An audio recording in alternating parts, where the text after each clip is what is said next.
Hello friends, welcome to my channel. UPSC prelims का result आ गया है और बहुत लोगों ने यूपीएससी 2024 की प्रीलिम्स की भी तैयारी शुरू करने का डिसीजन लिया होगा। बट हमारे सामने एक सवाल आता है, हमारे पेरेंट्स के सामने भी, फैमिली के सामने भी, कि हमें यूपीएससी की कोचिंग के लिए दिल्ली जाना चाहिए कि नहीं जाना चाहिए।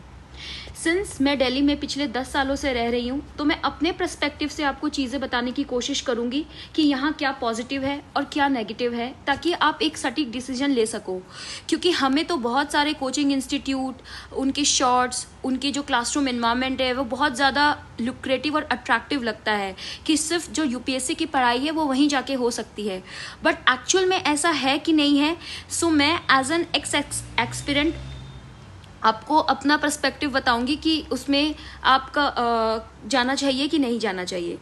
सो फर्स्ट ऑफ ऑल, अगर आप लोगों में से बहुत लोग होंगे एस्पिरेंट जो कि दिल्ली के ही होंगे, अगर आप दिल्ली में रह रहे हो तो आप लोग ऑफलाइन कोचिंग ले सकते हो इफ़ यू आर केपेबल। अगर आप जा सकते हो तो then you can go for offline coaching. लेकिन अगर आप जॉब में हो तो then please don't leave your job. मैंने ये पिछले अपने यूट्यूब चैनल पे भी बोला था, एक वीडियो बनाया था करियर बैकअप। अब मैं उसकी लिंक डिस्क्रिप्शन बॉक्स में डाल दूंगी, प्लीज़ आप देखिए। अगर आप जॉब में हो तो जॉब मत छोड़िए सिर्फ इस एग्ज़ाम के लिए। उस केस में आजकल बहुत सारे coaching institute weekend batches conduct करवाते हैं, तो आप वीकेंड बैच ज्वाइन कर सकते हो। ओके, बट अपनी जॉब, कॉलेज और एजुकेशन, ये किसी भी चीज़ को आपको कॉम्प्रोमाइज़ करने की और छोड़ने की ज़रूरत नहीं है, बिकॉज अभी आपको बैकअप पे भी काम करना है, जो कि पेपर का पैटर्न चल रहा है। आज से 10 साल 15 साल पहले ये होता था कि यूपीएससी की तैयारी सिर्फ और सिर्फ ऑफलाइन जाके दिल्ली जाके ही की जा सकती थी। लेकिन अब जो पिछले 2-3 सालों में ट्रेंड जो है वो काफ़ी चेंज हो गया है, और आजकल जो यूट्यूब बैचेस और जो ऑफलाइन बैचेस है वो सिमिलरली आपको ऑनलाइन फॉर्म में भी मिलते हैं, और जो पूरा रिसोर्स मटेरियल है, कंटेंट का मटेरियल है, वो आपको आपके घर पे मिल जाता है। तो इसमें आपको कोई भी आपको दिल्ली आने की ज़रूरत नहीं है सिर्फ यूपीएससी की कोचिंग के लिए। अगर आप दिल्ली में नहीं हो तो आप अपनी जॉब डेफिनेटली मत छोड़िए, क्योंकि बहुत लोगों के साथ मेरा स्टूडेंट के साथ इंट्रैक्शन है जो कि जॉब कर रहे हैं बैंगलोर में, हैदराबाद में, लखनऊ में, जयपुर में, बट वहाँ पे उनको दिल्ली जैसा जो बहुत ओवर हाइप इन्वायरमेंट है वैसा नहीं मिल पा रहा है एज पर देम। तो वो बोल रहे हैं कि हम अपनी जॉब छोड़ के दिल्ली आना चाहते हैं। मैं रिक्वेस्ट करूंगी, जॉब छोड़ के दिल्ली मत आइए। आपकी जो फाइनेंशियल इंडिपेंडेंसी है वो बहुत ज़रूरी है, और ये आपको कहीं ना कहीं हमेशा मोटिव ही करेगी। आप जब खुद के पैसों से जब टेस्ट सीरीज़ खरीदोगे, खुद के पैसों से जब आप प्रीलिम्स की टेस्ट सीरीज़ लगाओगे, मटेरियल खरीदोगे, you will be dam serious. आप बहुत ज़्यादा सीरियस रहोगे उस चीज़ को करने के लिए।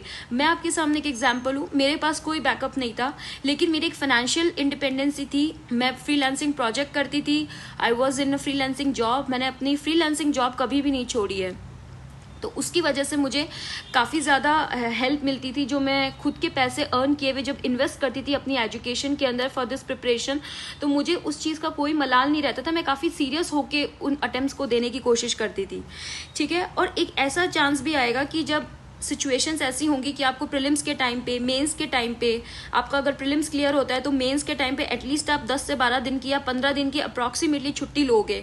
तो वो एनीवे आप छुट्टी लोगे तो वो ब्रेक आप लोगे, तो आपको अपनी फाइनेंशियल इंडिपेंडेंसी और जो सेविंग है, जो दिल्ली में आके अननेसेसरी खर्च हो जाती है, उसको यहाँ पे सेव करना चाहिए। क्योंकि आजकल mentorship, test series, course, foundation course, सब कुछ आपको ऑनलाइन अवेलेबल है। आपको उन चीज़ों के लिए दिल्ली आने की ज़रूरत नहीं है। दिल्ली में आने के लिए बहुत सारे प्रो एंड कॉन्स भी है, बट सिंस मैंने कॉन्स ज़्यादा फेस किए हैं तो मैं आपको ये बता सकती हूँ। सबसे पहला इशू ये आता है लोनली एंड आइसोलेशन, क्योंकि यहाँ पे एक बहुत ज़्यादा कॉम्पिटिटिव स्पिरिट होती है, सब लोगों में कंपटीशन होता है, सबका एक सेट रूटीन होता है, और आप अपने कॉलेज को, फैमिली को और स्पेशली अपने इन्वायरमेंट को आप छोड़ के आते हो, तो अब यहाँ के इन्वायरमेंट में आपको बहुत ज़्यादा अडेप्ट करना पड़ता है। I have seen my friends, they are from like South Indian part and North East की पार्ट से भी थे, एंड कुछ वेस्ट बंगाल से भी थे, but they could not survive. In fact Pune के फ्रेंड्स भी यहाँ पे सर्वाइव नहीं कर पाए because of food, because of high rent, because of this isolation. वहाँ का वेदर और दिल्ली का वेदर में काफ़ी डिफरेंस है, जिसकी वजह से वो सिंक में नहीं लेके आ पाए। एंड डिस्ट्रैक्शन, नो डाउट यहाँ पे काफ़ी ज़्यादा डिस्ट्रैक्शन है, क्योंकि सेम एज के लोग मिलते हैं आपको डेली, आपका उठना बैठना और काफ़ी एंजाइटी भरा माहौल भी मिलता है आपको। तो यहाँ पे लॉट्स ऑफ डिस्ट्रैक्शन आपको मिलेंगे, लॉट्स ऑफ कैफेज यहाँ पे हैं, काफ़ी फुल फ्रीडम और काफ़ी लिबरल माइंडसेट यहाँ पे आके एस्पिरेंट्स का हो जाता है, तो ये एक डिस्ट्रैक्शन का कारण ज़रूर होता है। दूसरा चीज़ है आपका रेंट यहाँ पे ओल्ड राजेंद्र नगर एक फेमस एरिया है यूपीएससी की प्रिपरेशन के लिए, और मुखर्जी नगर भी है, तो यहाँ पे रेंट बहुत ज़्यादा है। इनफैक्ट अब तो ये रेंट जो है पटेल नगर, शादीपुर एरिया, मोती नगर, रमेश नगर, यहाँ तक बहुत ज़्यादा फैल चुका है। तो इसके लिए आपको एक हाई अमाउंट इन्वेस्ट करना पड़ता है आपको रहने के लिए, खाने के लिए, पीने के लिए, सब चीज़ों के लिए, जो भी आपको एक नई तरीके से अपने घर बनाना पड़ता है यहाँ पे, तो ये काफ़ी हाई इन्वेस्टमेंट है। बट अगर आप ये देखो कि अगर आप ये इन्वेस्टमेंट करते हो, इन केस आपका सिलेक्शन हो जाता है तब तो ये वर्थ लगता है, लेकिन अगर सिलेक्शन नहीं होता तो ये बहुत ज़्यादा मेंटल हेल्थ पे इम्पैक्ट करता है, क्योंकि ये लगता है कि हमने इस साल में इतने पैसे खर्च कर दिए। लेट्स से अगर आपका इन्वेस्टमेंट ज़्यादा है या कुछ है, आपको लगता है कि हमने 2 साल के अंदर 12 लाख रुपए खर्च कर दिया और हमारा सिलेक्शन नहीं हुआ है, तो ये आपको एक तरीके का नेगेटिव फीलिंग देता है, और ये आपके डेफिनेटली आपका मॉरल जो है वो डाउन करता है, और आपका कॉन्फिडेंस जो होता है खुद के प्रति वो डाउन करता है। सेल्फ क्वेश्चनिंग यहाँ पे स्टार्ट हो जाती है। दूसरा, यहाँ पे इनसिक्योरिटी बहुत रहती है। Insecurity in terms of love relationship, obviously in terms of uncertainty of the exam, कि क्या हमारा सिलेक्शन होगा या नहीं होगा। आपके जो नॉन यूपीएससी फ्रेंड्स है वो शादी कर रहे होंगे, या फिर अब्रॉड घूम रहे होंगे, या फिर कहीं ट्रैवलिंग कर रहे होंगे, अपनी लाइफ में इंजॉय कर रहे होंगे, और आपको यहाँ पे कुछ किताबों के साथ बैठना पड़ता होगा, टेस्ट सीरीज लगानी पड़ती होगी, सोचते रहते हो, तो ये जो है this leads to this and this leads to this, and इस पर बहुत ज़्यादा इम्पैक्ट पड़ता है। तो मतलब दिल्ली रहने के ये इशू हैं जो कि डेफिनेटली हैं।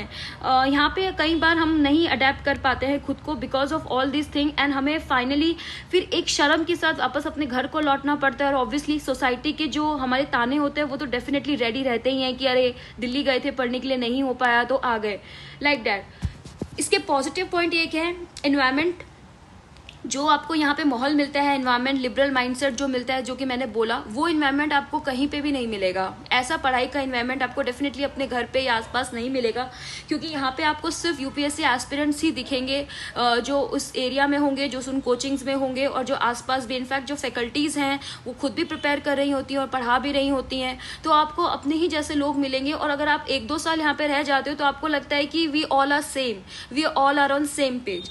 दूसरी चीज़ है क्लासरूम स्पिरिट जो होती है। एक जो ये डिफरेंस होता है कि हम जो एक ऑनलाइन पढ़ाई करते हैं और एक ऑफलाइन पढ़ाई करते हैं। ऑफलाइन पढ़ाई करते हैं तो हमारे पास एक डिसिप्लिन होता है, कोचिंग हमें ज़्यादा कुछ नहीं प्रोवाइड कराती, एक गाइडेंस प्रोवाइड कराती है, डिसिप्लिन प्रोवाइड कराती है, जो कि हम मिस कर देते हैं स्कूल के बाद।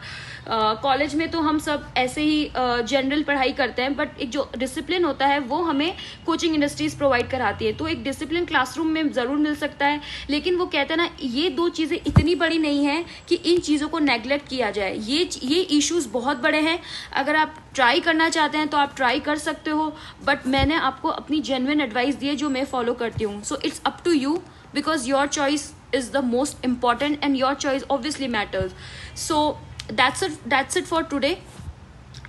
मैं आपको बस यही बोलूंगी कि पढ़ने वाले तो ये बोलते हैं ना कहीं पे भी पढ़ सकते हैं। इस बार अगर आप रैंक्स देखो, टॉपर्स की भी रैंक देखो, तो एज सच कोई दिल्ली में आके सिर्फ प्रिपरेशन के लिए नहीं रहा है। तो प्लीज़ जो भी आप डिसीजन लो, अपना रैशनल डिसीजन लो और अपने फ्यूचर को थोड़ा सा सिक्योर करके डिसीजन लो कि इज़ इट वर्थ और इज़ इट फेयर जो आप ये डिसीजन ले रहे हो। सो